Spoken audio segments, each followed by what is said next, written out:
Assalamualaikum warahmatullahi wabarakatuh. Waalaikumsalam warahmatullahi wabarakatuh. Yang saya hormati, sebelumnya saya mohon maaf ini karena suara saya agak terganggu ini karena sedang batuk. Jadi mohon maaf agak serak begitu. Yang terhormat Bapak Warek 1 Universitas Muhammadiyah Surakarta, yang terhormat para guru besar di UMS, yang terhormat Ketua Lembaga Riset dan Inovasi UMS, Bapak Ibu yang hadir pada kesempatan kali ini.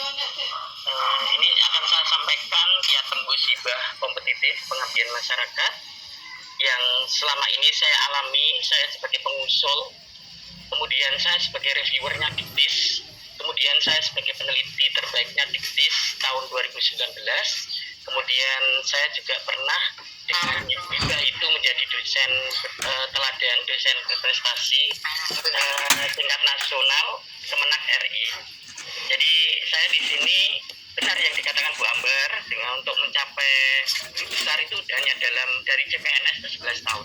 Jadi tidak ada 12 tahun ya.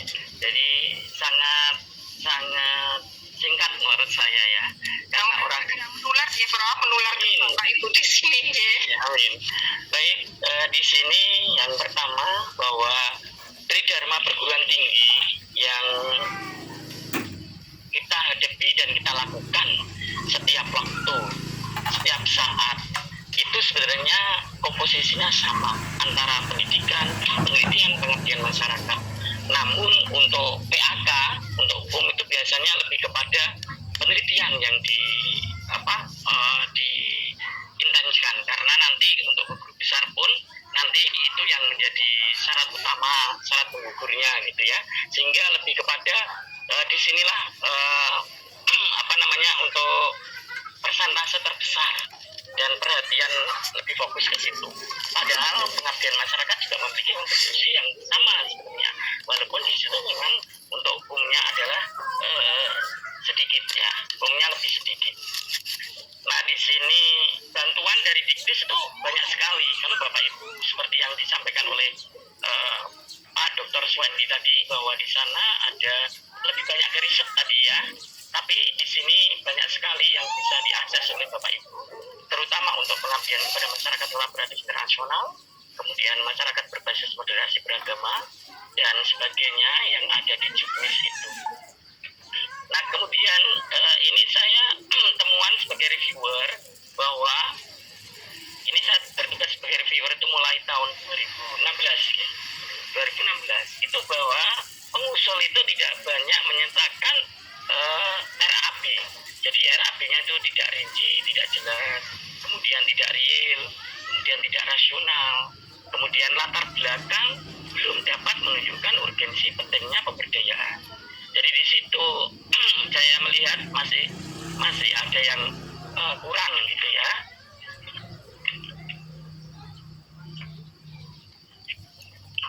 Kemudian belum menuliskan metode pemberdayaan pengabdian. Jadi di situ kalau ditanya apa metodenya, tidak jelas, tidak berbunyi. Padahal di situ ada metode dengan menggunakan PAR, dengan ABCD, kemudian dengan service learning atau yang lainnya. Jadi tolong Bapak Ibu ini dilengkapi ya nanti. Kemudian latar belakang belum dapat meyakinkan kondisi subjek dampingan. Jadi di situ harus ada foto pendukung ya. Nanti saya contohkan yang pernah saya lakukan. Kemudian belum ada kajian yang relevan dari hasil pengabdian masyarakat sebelumnya. Kemudian belum ada rencana pembahasan yang jelas. Nah hal-hal ini yang umum yang biasa saya temukan ketika saya sebagai reviewer. Kemudian hibah, ya tembus hibah itu adalah proposal dibuat sesuai panduan. Jadi Bapak Ibu kalau membuat proposal silahkan buku panduan itu ditaruh di samping gitu ya, sambil membuat proposal. Kemudian cek similarity, kemudian outputnya jelas dan berkontribusi seperti tadi yang disampaikan oleh Pak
melalui suatu proses pengabdian yang berbasis ilmiah.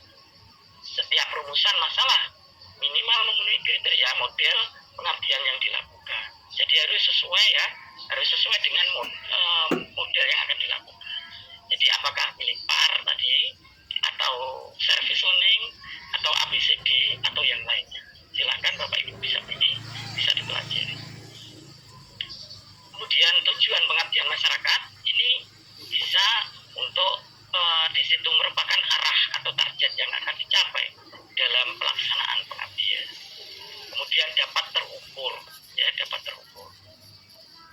Maksimalnya adalah 50 kata. Jadi Bapak Ibu sudah mulai menyusun dengan 50 kata itu. Kemudian selanjutnya adalah kajian terdahulu. Nah, kajian terdahulu ini 1000 kata. Silakan Bapak Ibu, kajian terdahulu ini boleh dari artikel, boleh dari hasil pengabdian yang terdahulu, ya. Kemudian di sini nanti akan dikaji, ya. Kemudian bisa membedakan orisinilitas dari pengabdian yang kita lakukan dengan sebelumnya. Intinya itu.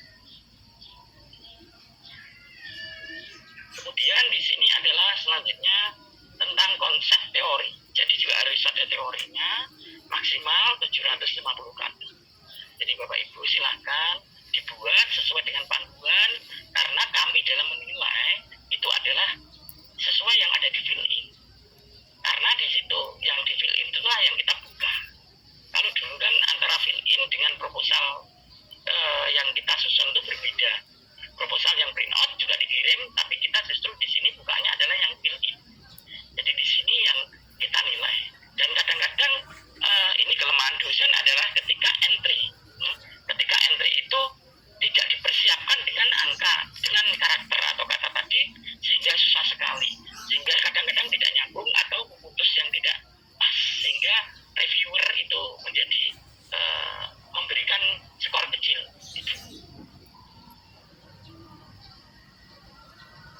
Kemudian untuk metodologi pengabdian ini bisa dilihat Bapak Ibu. Kebetulan saya dulu ikut short course PAR, kemudian CPR, kemudian ABCD, jadi sangat paham untuk itu. Maka Bapak Ibu silahkan nanti untuk metode pengabdiannya adalah dipilih mau PAR atau CPR atau ABCD atau service learning. Dan ini bisa dilakukan, dan kemudian ini juga bisa jelas outputnya. Dan semua reviewer adalah yang memiliki pengalaman di situ. Jadi saya sudah pernah dapat hibah pengabdian, kemudian hibah short course community outreach, kemudian di sini diajari PAR, CPR, kemudian ABCD dan service learning, dan kemudian nanti kita akan menilai sesuai dengan kapasitas kita sebagai reviewer. Dan saya tahun ini memilih untuk di pengabdian, jadi Bapak Ibu silakan nanti semoga kita ketemu untuk pada saat ACRI. Kemudian rencana pembahasan yang biasa Bapak Ibu tulis, tapi di situ kadang-kadang tidak ada atau kosong karena tidak dipersiapkan. Maka di sini adalah prediksi hasil yang akan diperoleh dalam pelaksanaan pengabdian. Kemudian rencana dan tahapan pelaksanaan pengabdian, kemudian penguraian manfaat dan dampak yang diperoleh, ya, yang diperoleh dari pelaksanaan pengabdian yang akan dilakukan. Waktu pengabdian ini dibuat schedule, ya, nanti bisa ditaruh di sana. Kemudian daftar pustaka juga harus lengkap Bapak Ibu. Silakan, ini ada ketentuannya sekurang-kurangnya 5, ya. 5 dari teori, 5 dari jurnal atau dari artikel. Nah, itu 3 tahun terakhir silakan dipenuhi, dan di sini maksimalnya dari karakternya adalah 500 kata. Jadi silakan Bapak Ibu untuk penuhi itu. Kalau sesuai ini insya Allah nanti aman. Karena ada batas penilaian, yaitu yang dipertimbangkan, kemudian layak, ya. Jadi Bapak Ibu silakan komposisi atau nanti ada bobotnya. Di bobot itu dihitung sendiri bisa, karena di buku panduan di Litap Dimas itu sudah ada. Maka diperkirakan sendiri, diprediksi, disusun sesuai dengan buku panduan, sesuai dengan